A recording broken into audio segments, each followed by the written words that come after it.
Hello everyone, and welcome back to your daily government and financial news update. In today's video, we're going to be going over some different news stories that have an impact on all of our lives. So if you enjoy this type of content, I would definitely appreciate if you would give this video a like, and also make sure to subscribe to my YouTube channel and have all notifications turned on as well. Okay, so jumping right into it for today, yesterday the Fed ended their two-day meeting by deciding to once again hike interest rates even more, this time by 50 basis points.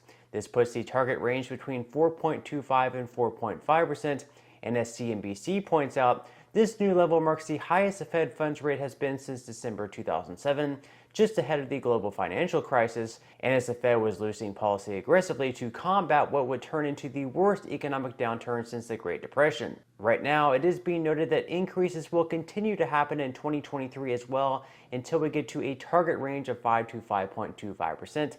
And at that point, officials are likely to pause rate hikes to allow the impact of monetary policy tightening to make its way through the economy. Then, in 2024, the federal funds rate will be cut by 1 percentage point, taking it down to 4.1%, and then down by another 100 basis points the year after that, bringing it down to 3.1%, and then eventually it'll come down to 2.5%, and that's where they will kind of keep it.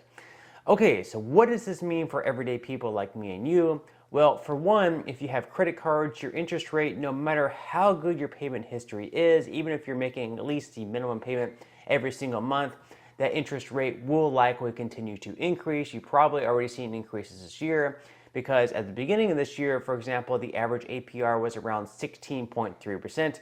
And now, after all these rate hikes by the Fed, currently sits at just over 19%. So if you carry a balance and don't pay your credit card off in full, you will be charged more interest because of these rate hikes. Because of this, it might be a good idea to find a 0% or low rate balance transfer if possible. This, of course, is not financial advice, but definitely something that you could look into doing. Also, if you have any other type of loans with a variable interest rate, the interest on those will be increasing as well. Furthermore, for those looking to finance a car, we can also expect to show out even more money in the months ahead simply because of those higher interest rates. Now, the positive thing of these rate hikes is that many money market and savings accounts are now giving out better rates, and some of them are even offering rates at over 4%. So I would definitely recommend shopping around for the best possible rate.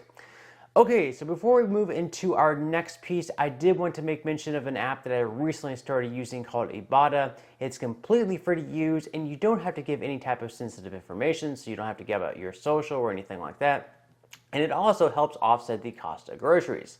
So on the app or their website, you can see the various products that you can earn cash back on, whether that be at Walmart, Target, or any other type of grocery store. So for example, if you usually buy Cool Whip, all you have to do is upload your receipt to the app or website, showing the purchase of them on there, and bam, just like that, they will give you 50 cents cash back just for making that purchase. Also, when you make your first purchase at the store for at least $50, again, this can be your normal grocery trip. It doesn't have to be anything special. Ibotta will give you $15 just for uploading your receipt. So pretty much that's $15 just for uploading your receipt. That's $15 off your groceries or $15 right back into your pocket. So if you're interested in this deal, I will leave a link where you can sign up in a pinned comment below. I'll also be receiving a small kickback if you do, which definitely helps support my channel as well. Okay, so back into the other news pieces. Last night, the House passed a short-term government funding bill by a vote of 224 to 201.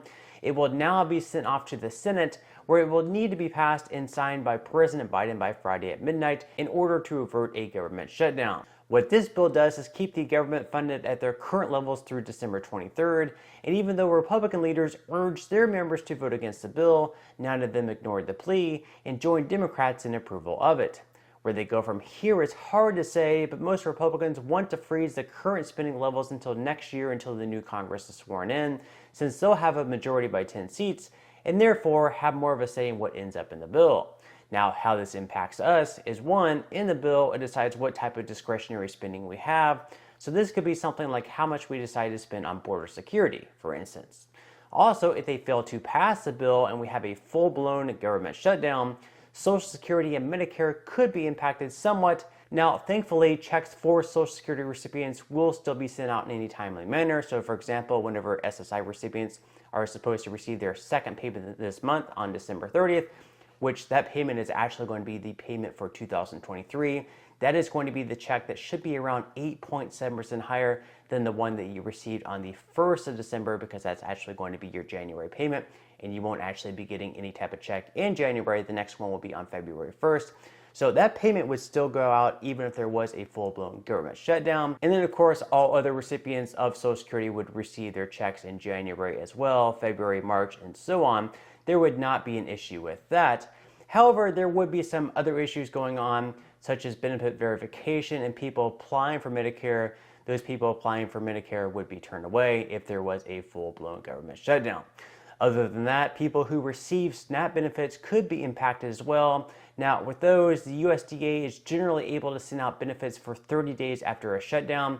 So for the first month after a shutdown, let's say that it shuts down on December 23rd, for example, all the way until January 23rd, it would be fine, it would be okay, you would still get your benefits through January 23rd. But if it drags on longer than that, you would not be receiving your benefits. So that's where there would be the real issue.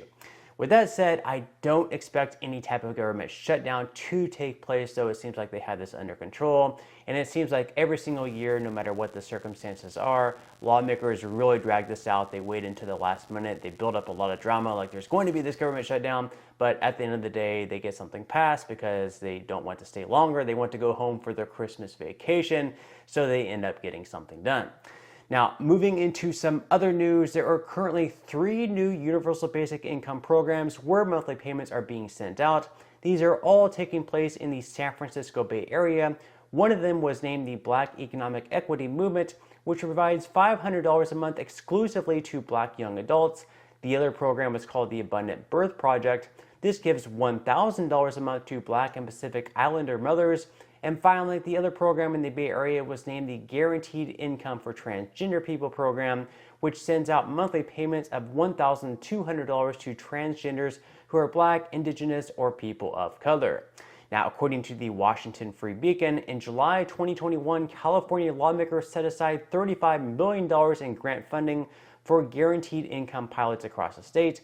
And although the law did not include any racial or ethnic qualifiers, in keeping with the California Constitution, the state's Social Services Department said it would only give out the grants to pilots that center equity. Now, according to the executive director of the American Civil Rights Project, Dan Mornoff, all 3 of these initiatives appear to violate the 14th Amendment, which bans states from discriminating based on race. Other than those 3 programs, there's another one called the Oakland Resilient Families, which provides $500 a month to people of color living in the Oakland area. However, the difference between this one and the others is that this one is actually privately funded, whereas the first 3 are publicly funded by tax dollars. So if I raised a lot of money through charity and had my own private organization, for example, you may not like it, but I could choose who I wanted to give the money away to. It could be anyone that I wanted, doesn't really matter. I could basically just be as discriminatory as I wanted to. So I could just give it to only women, for example. I could give it to just only men. I could say, hey, this money is only going to those people who are at least 6 feet tall, or this money is only going to people who are shorter than 5 feet. You know, I could basically discriminate against any certain group. It would be my money, so of course it would be perfectly fine. But with the first 3 programs, as I mentioned, Dan Mornoff says it is completely illegal because this is publicly funded by taxpayer dollars. Now, I personally have always had the belief that the color or the way you look should never be evaluated when making a decision on anything. Rather, it should be on how they are as a person, or in this case, these payments should be going to those who really need them the most, just based on their personal income situation, what their financial outlook is, regardless of what they look like. But let me know what your thoughts are on this in the comment section below. Okay, so quickly moving into some money news. Yesterday, stocks started the day up in the green, but right as the rate hike was announced by the Fed, as expected, they all dropped off back into the red. So you can tell on the chart when the rate hike was announced. On the day, the S&P 500 ended up falling by 0.61%, the Dow Jones was down by 0.42%, and the Nasdaq fell off the most in the red by 0.76%. Bitcoin suffered similar consequences as well, falling from the mid-18,000s before the rate hike was announced, all the way down to the mid-17,000s, making it so Bitcoin lost 0.78% on the day.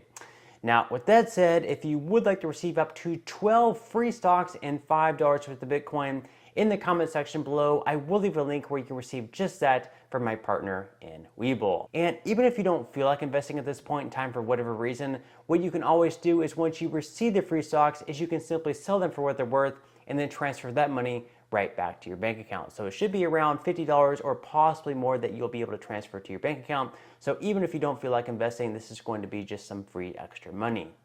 But on that note, I'm going to go ahead and wrap up this video. If you enjoyed the content in today's video and you would like to see more like it, make sure to give this video a like, subscribe to my channel, and also ring the notification bell. That way you will be the very first to be notified when I do release future videos.